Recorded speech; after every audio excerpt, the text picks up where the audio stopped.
Yashozad, I'll start with you. If Amritpal is not arrested, if he's not found, are there implications? I don't think so, because I don't think, Amritpal Singh has been able to create that kind of a fervor in favor of Khalistan in Punjab. There are, of course, a few misguided youths who may have supported him, but now with this action which has taken place, I think it will die down eventually. Number two, the point which I want to bring about is we are giving too much of credence to Pak ISI. Pak ISI has still a lot of those retired and, whose expiry date is even over in Lahore and other places, who are not able to do anything over here. In fact, I remember Barkha, in the few seconds, when I had gone to Pakistan for this cricket match and I was sitting with the chief secretary and the IG. So, there was this ISI major who was telling me, but he knew who I was and I knew who he was. So he had asked me for cricket passes and I gave him. So, when we were talking about it, the IG and the chief secretary said, "ये ISI का है, आप ही लोग इतनी तरजीह देते हैं, नहीं तो ये तो किसी काम के नहीं."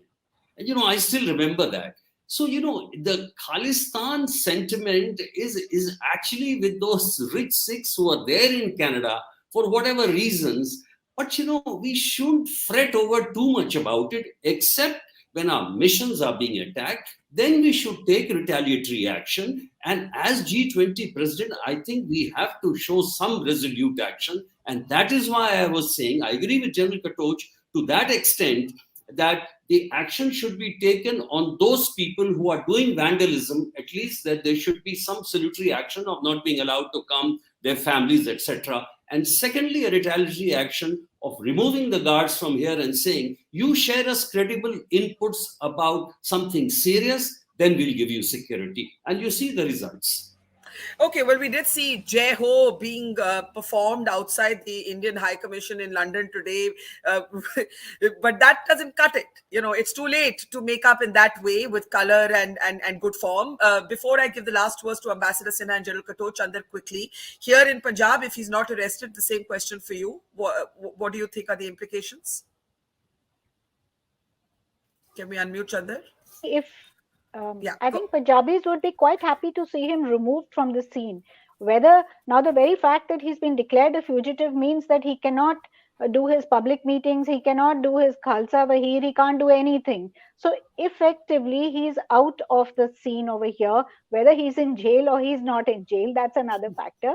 So I think Punjabis would generally be quite happy, but I would also like to just point out that whoever planted him and whoever motivated him to come, it was a very ham-handed, very crude attempt, because taking a person who was absolutely clean shaven and then planting him here with robes and all, almost like a fancy dress, a cartoon, he was strutting around this place.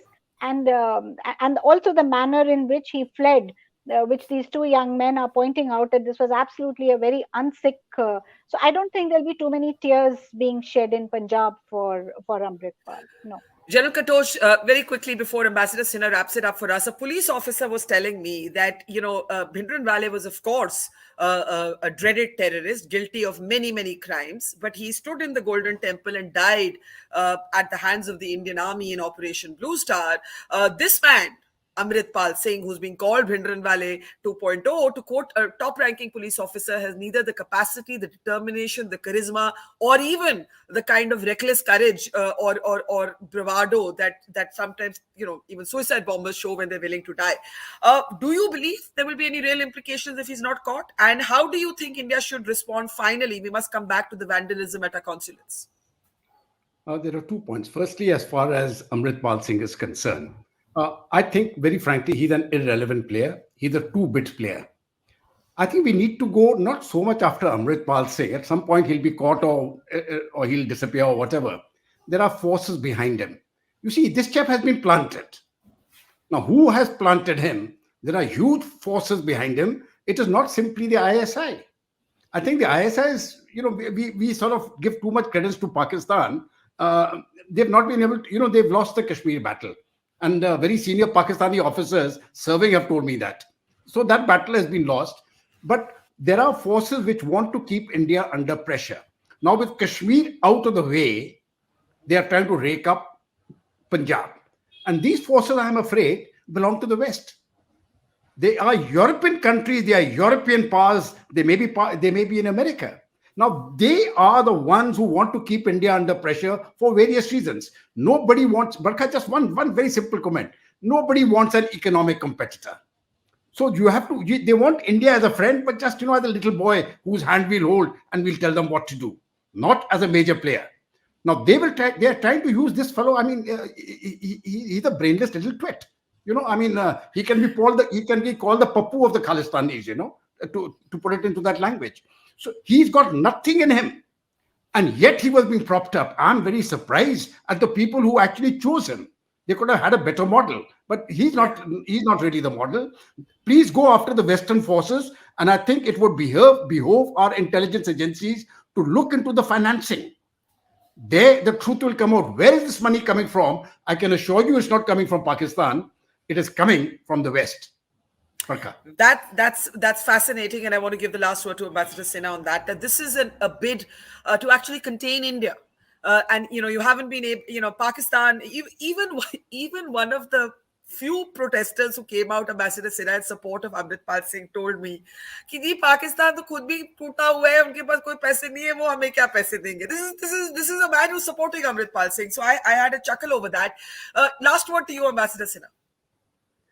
Well, Barkha, we have come a long way in our foreign policy in trying to improve relations with the West. We have just had the Quad meeting. We have had relations with the Quad improving. Our Prime Minister is going across to the G7 meeting. So let us not allow this, what is called a two-bit man, to spoil our relations with the West. And what is becoming a good partnership should not be allowed to be destroyed by this, whether it is Pakistan or it is some elements in the West, or it is a China-Pakistan axis.